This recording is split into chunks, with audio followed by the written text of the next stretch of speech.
Hello and welcome to Nat Chat. I'm Mirella Rich. Today our guest is Rita Alp, who is Catholic, homeschooled all her 5 children, and now they've all grown up and they're working or at university. Welcome to the program, Rita. Thank you, my pleasure, Mirella. Can you tell us about your experience? Why did you decide to homeschool your children? It was actually an escalation of things, Wasn't seeing a lot of progress in their homework or studies or that sort of thing, and I started thinking, what can I do to help them and and see some progress. And I came across someone who introduced me to homeschooling, and I showed interest, and she showed me what I need to do, where I need to go, how to register. And so you registered them all with the government for the Catholic? Yeah, we have a certain registration if you're homeschooling, so you have to register them. Yeah. And I've seen the textbooks, and I was so pleased with what I've seen that I thought, yeah, I think I'll go along with it, and I'll give it a go, if anything anyway, because I wanted to see if my children will progress better than what they were doing at school. And what ages were they at school? When I found out about homeschooling, my eldest was in year 9, so he might be about 14, 15. Yeah. My daughter was about 13 in year 7, and then I had a grade 5 daughter, a grade 1 daughter, and of course I had the little one who was about 2 years old. So. Oh, okay. And how did they respond at first to like being taken out of school and then coming home and learning at home? They were quite excited in a way, and the look on their faces was, how are we going to do school at home? So I said, I will work it out, and I will work out a plan and timetables, and everyone will have their own school books, and we'll go from there. And but before that, of course, I didn't know where to start them, because I didn't know how much they knew or how much they didn't know.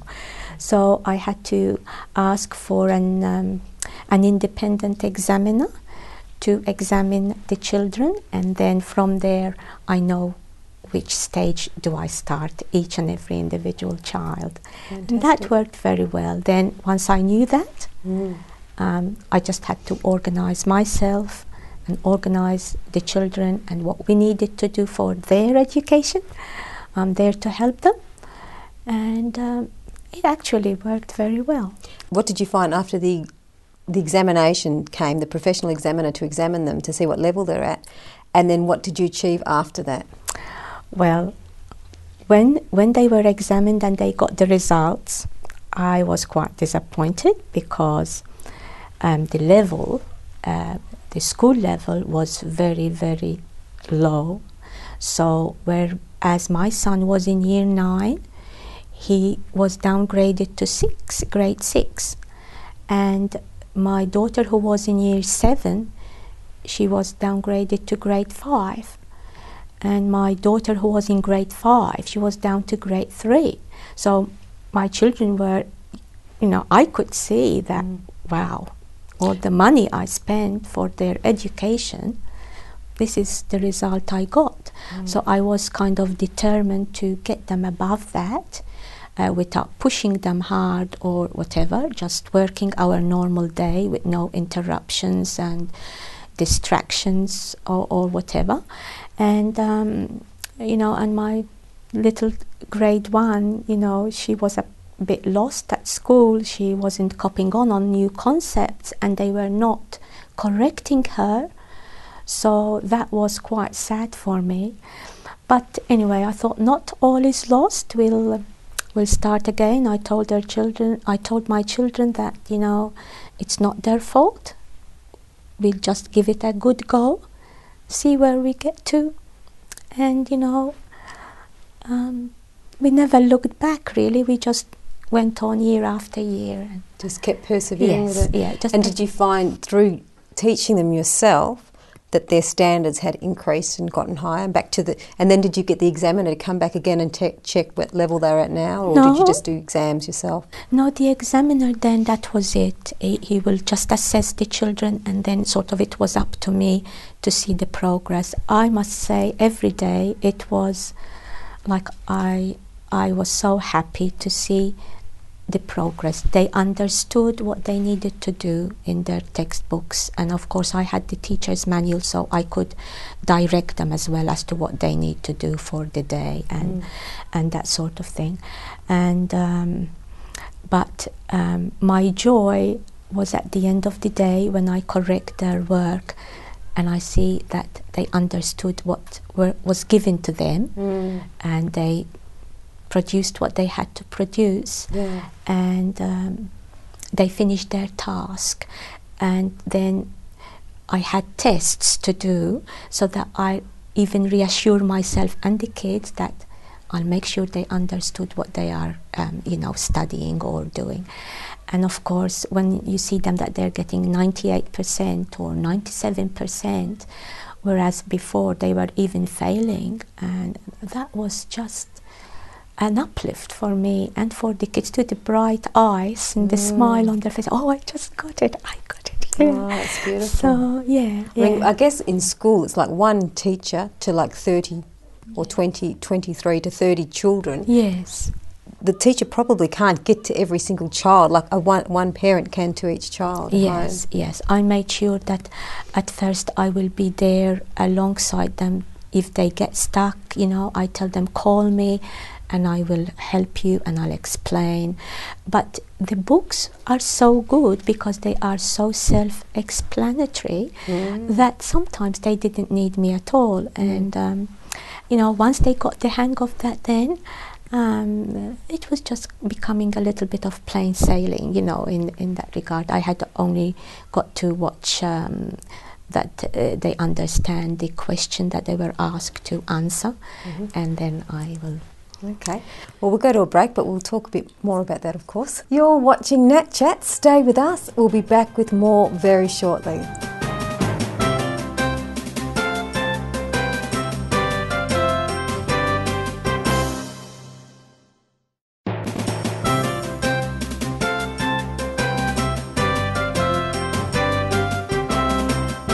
Hello and welcome back to Nat Chat. I'm Mirella Rich, and if you've just joined us, we're here with Rita Alp, who is Catholic, homeschooled all her 5 children, who have now gone on to university and working, and one of them's married with children, so she's also a grandma now.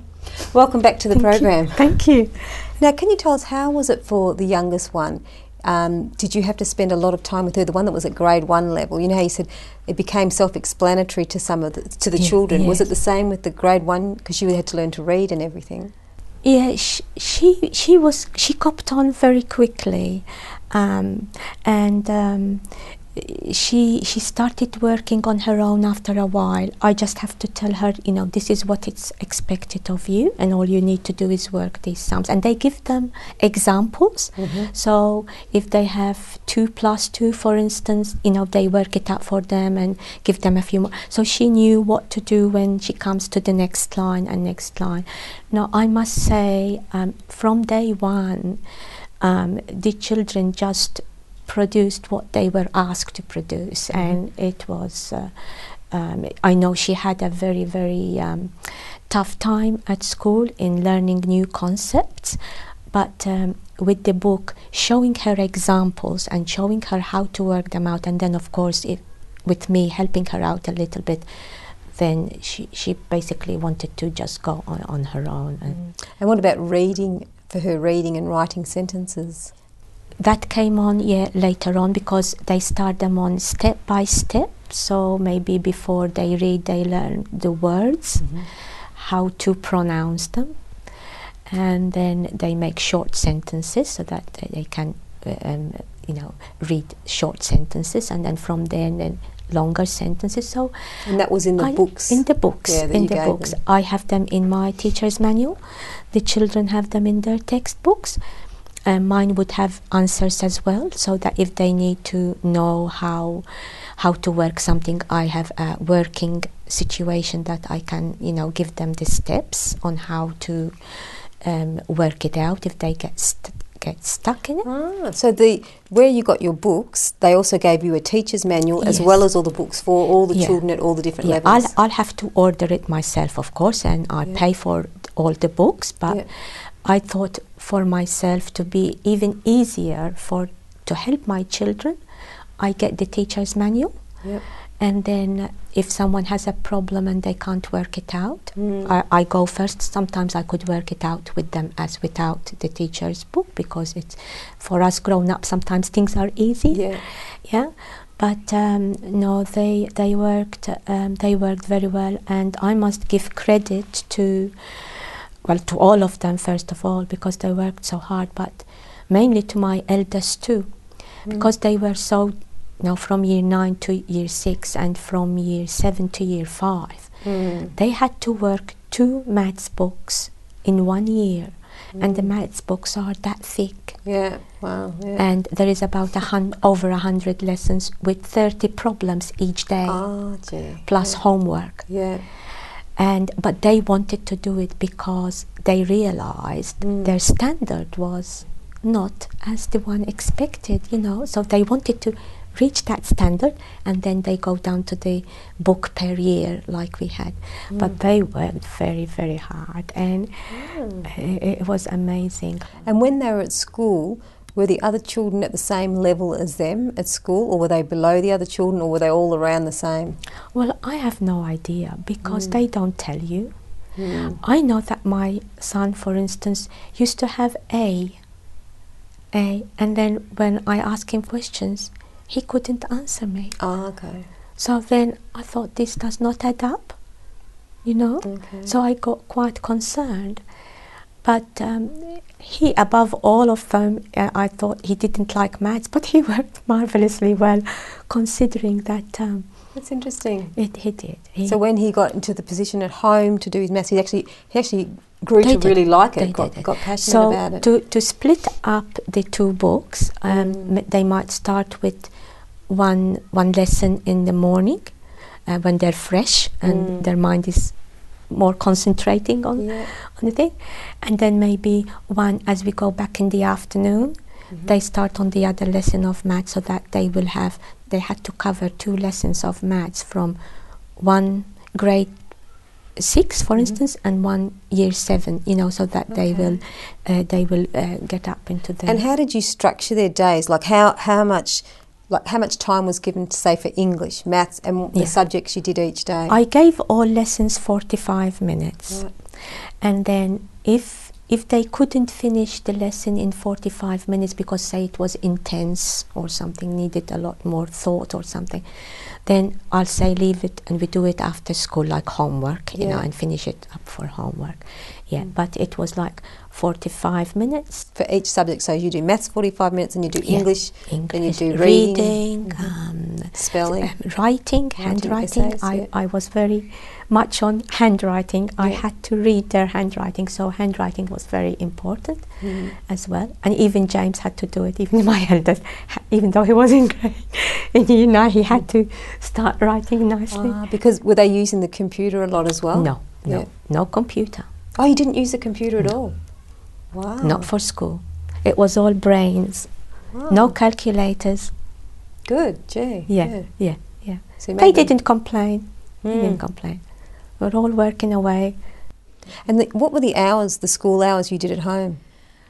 I either started at 8:30 to finish around 3, or sometimes I started at 9 and we finish at 3:15. Yeah.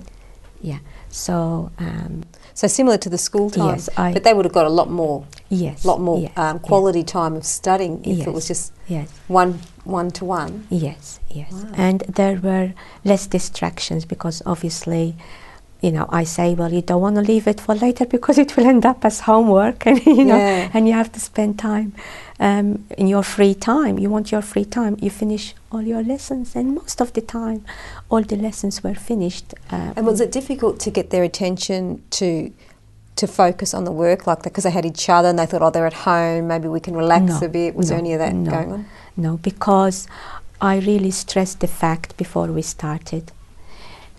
This is your education. We have to work hard for it. Don't muck it up, because the time you lose will not come back. And I think they took it in seriously. Okay. Yeah. We have to go to a break now. Yes, okay. You're watching Nat Chat. We'll be back with more very shortly.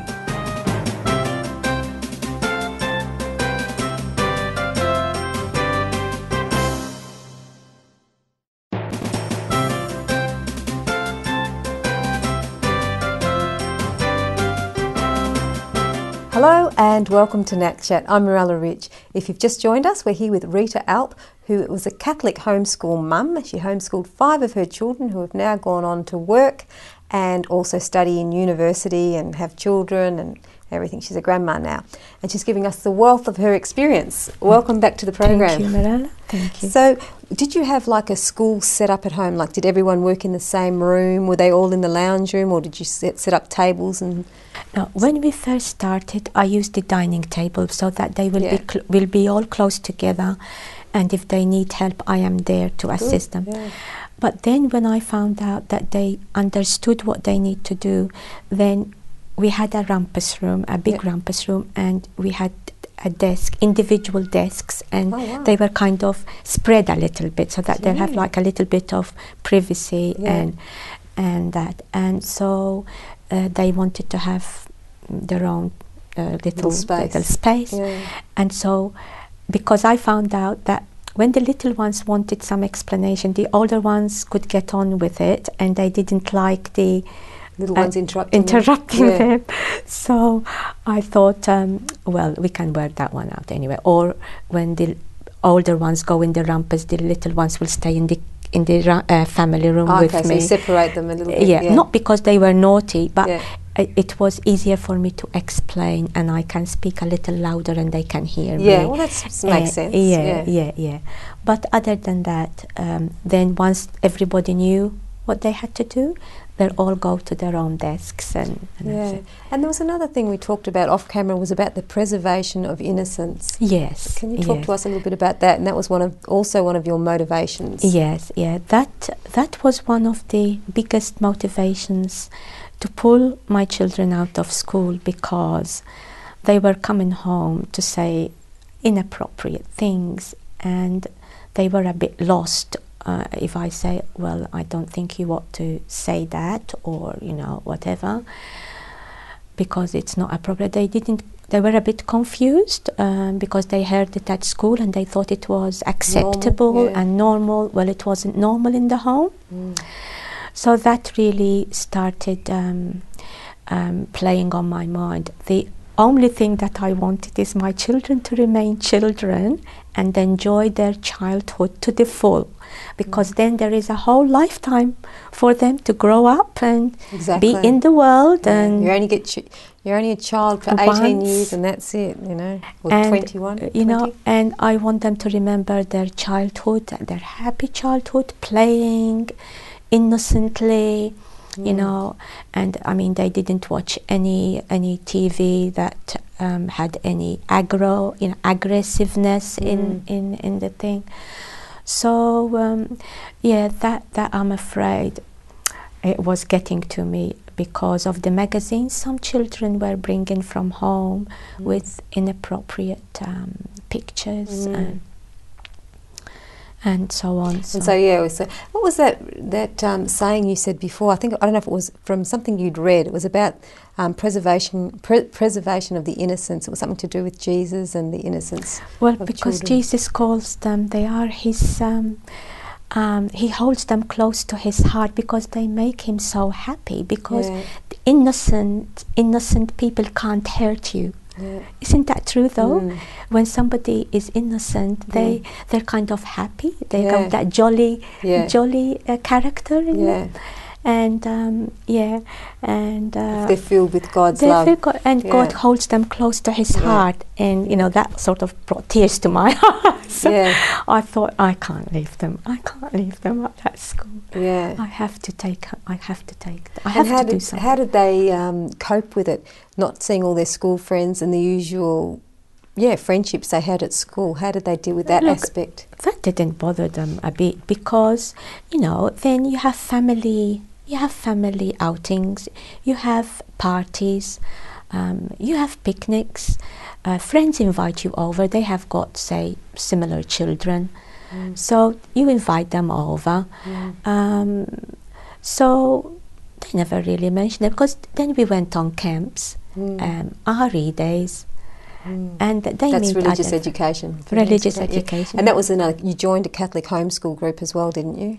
Yes, yeah. Well, being a Catholic, I must say I love my faith, and I just wanted somebody with like-minded thing because I didn't find it at school. Even as a mother, I didn't find support.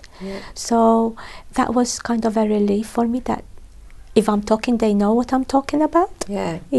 With other people that were passionate about actually living the Catholic faith. Which is beautiful, really, when you think about it. Yeah.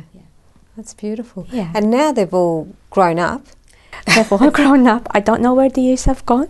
But I made note of what qualifications they had, and I don't know if I can remember them offhand, but they really did well, and the credit goes to them, you know, and to God, and I get a little bit because they have really put their whole self into this to get all the high distinctions in uni, and one of them duxed uni, and you know, one of them was Dux at uni, and one of them got high distinction. All of them, really, all of them. Even my son. Yeah, my son. All Dux and high distinctions. Not all Duxed, one Duxed, but all the others got high distinction, and even the one who they all got high distinction. Wow. All of them in whatever they do. Yeah, and that, thanks be to God, it's because He had a big hand in it. And how did they do the transaction? How did they change with going from homeschool to university? How was that for them? Okay, yeah, there are. We found two pathways. My son finished up till year 12, so we gathered all the portfolio of what he did, like all tests and exams and whatever he did, and we went to uni and we presented those, and they told us that because homeschooling wasn't sort of all that recognized, he can't go straight to uni, so he had to do a Cert 4. I think in technology. Yeah, he did a Cert 4 in technology, I think, and that gave him like the footing so that next year he can choose whatever he would like to do. So that was one way, and that was counted as part of his transition into university. Then he went on to study Bachelor of Education. On that note, we have to come to an end for the program, but would you join us again next week to tell us a bit more about the transitioning into university and the homeschool life? I will, Mirella. Thank you for having me. Thank you so much. You've been watching Nat Chat. I'm Mirella Rich, and our guest was Rita Alp. See you again next week.